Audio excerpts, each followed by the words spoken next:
United States. I think that's very, very clear. So yung imperative stone for us, especially dito sa West Philippine Sea, is that it's a matter of deterrence na rin for the possibility of China becoming more aggressive. Pero kita naman natin na even if na nagtipot nga tayo pupunta sa USA, mukhang hindi masyadong effective, no, na mechanism ito kasi China's actions are still very much on the provoking side. So, I think kinakailangan siguro ng mas mapaiting natin yung ating hindi lamang relationship with the United States, pero dapat mas magawa natin na yung issue ng West Philippine Sea mailatag natin on a multilateral level in order for us to be able to muster enough support from the international community.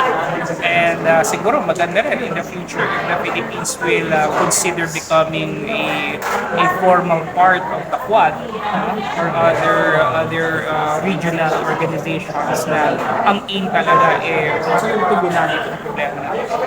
Kasi mas structured sa yung direction natin compared to the past. Ano ba yung direction na nakita nyo compared to the past administration? Kasi ano yun ang foreign policy kasi is, sinasalamin niya yung domestic policy natin. So, when you try to look at it, yung kasing trajectory ng isang foreign policy depende doon sa nangyayari domestically. And nung panahon kasi ni halimbawa ni President Duterte, I think talagang nakapokus siya sa drug issue di ba? Sa criminality. So ngayon, medyo na-set aside yung ating foreign policy. Kaya kita natin na even if during that time, nandyan pa rin yung mga ginagawa ng China sa atin, ang ginamit ng Pangulo natin, particularly President Duterte, is more of accommodation. He tried to side with China in exchange for some concessions, which China did not agree on. I mean, China did not fulfill.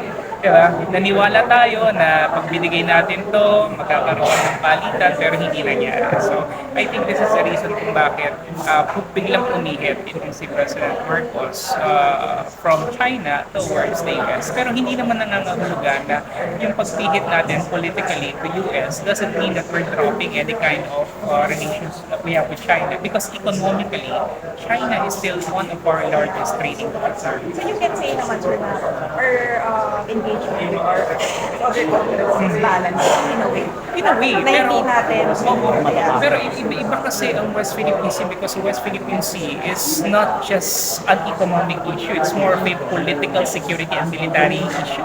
No? So, dito natin talaga makikita kung ano pa talaga yung direction. And, kaya ko sinabi na mas klaro kasi nga, structured in a way na talagang alam natin na hindi lamang tayo kumbaga para nag-flow. Kumbaga talagang dito tayo. We're going to side with the US, whatever happened, come hell or high waters, because ang adversary natin, ang kalaban natin is China.